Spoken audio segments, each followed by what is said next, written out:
Welcome back to the Ancestral Findings podcast. The journey to uncover our ancestors' lives often begins with the countless paper trails they've left behind. Among these, census records stand out as one of the most valuable resources for family history researchers. Covering the span from 1790 to 1950, these records offer more than just names and dates. They provide glimpses into the everyday lives of those who came before us. By examining where they lived, whom they lived with, and how they earned a living, we can paint a clearer picture of our forebears' worlds and the challenges they faced.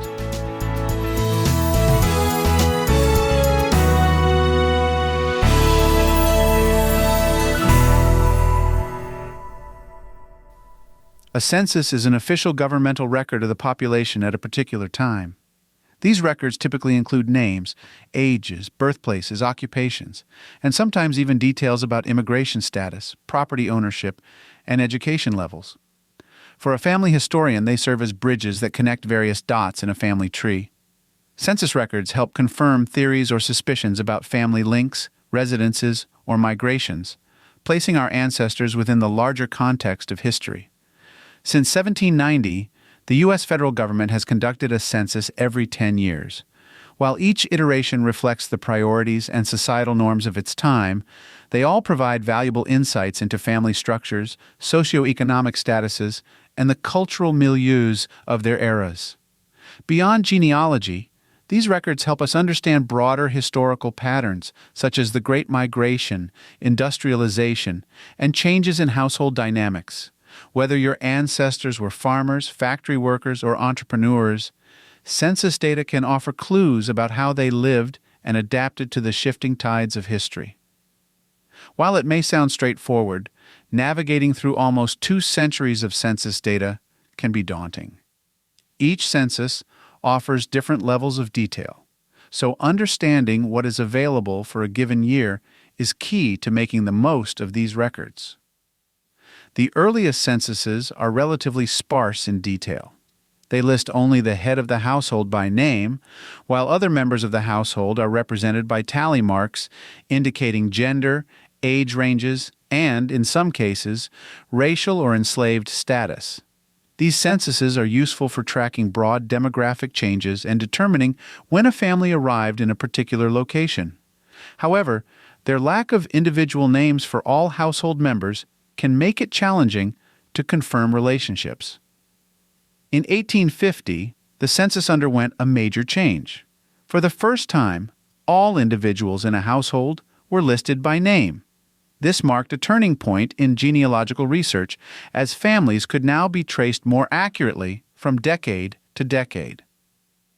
Additional details, such as birthplace, occupation, and marital status, provided an even deeper look into an ancestor's life. The 1880 census added another significant feature, the relationship of each person to the head of the household. This helped researchers distinguish between children, extended family members, boarders, and servants, making it easier to reconstruct family dynamics. Unfortunately, most of the 1890 census was lost due to a fire in 1921, making research for this period particularly difficult. Genealogists must rely on alternative sources such as city directories, tax records, and state censuses to fill in the gaps. The 1940 census introduced new questions, providing insight into mobility, economic hardship, and education. It asked where each individual lived in 1935, helping researchers track migration during the Great Depression. Additionally, education levels were recorded, offering clues about literacy and access to schooling. The 1950 census, released to the public in 2022, offers a fascinating look at mid-20th century American life. It included new questions about employment, military service, and whether people had lived abroad. This was the first census conducted after World War II, making it particularly valuable for tracking post-war population shifts and suburbanization. Raw census data is just the beginning. True family history comes alive through careful interpretation. Here are some techniques for making the most of these records. Following a family across multiple census years can reveal movement patterns. Did your ancestors relocate due to economic opportunities, westward expansion, or wartime displacement? The appearance or disappearance of individuals may indicate births, deaths, marriages, or children leaving home. Comparing census years can help reconstruct these life events. Changes in occupation, property value, and education levels can provide insights into an ancestor's social mobility or struggles. Sometimes the most revealing discoveries come from reading between the lines. For example, a widowed mother appearing as the head of the household with multiple children in one census might indicate the loss of a husband during war, illness, or economic hardship. Despite their value, census records are not without their challenges. Enumerators wrote down information as they heard it, often leading to misspellings or phonetic interpretations of names. This is especially common for immigrants with unfamiliar surnames. The 1890 census is the most infamous loss, but other records have suffered from deterioration, illegibility, or incomplete data collection. Census categories have historically reflected societal biases.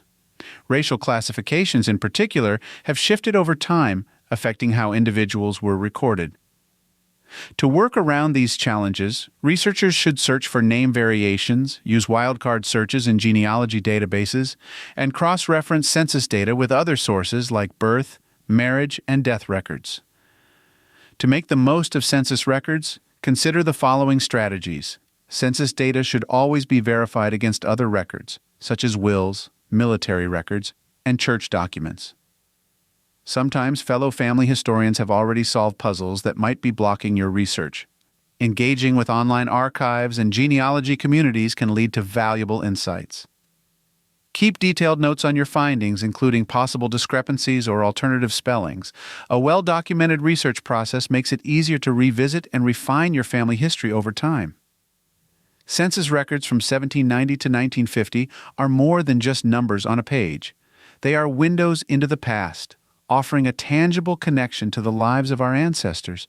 With patience, persistence, and a touch of detective work, these records can reveal stories waiting to be told. Each entry represents a life, a home, a moment in time that shaped the generations that followed. Whether you're just beginning your family history journey or refining decades of research, census records remain one of the most powerful tools for understanding where you come from. By carefully analyzing these snapshots of history, you can bring the past to life and honor the legacy of those who came before you.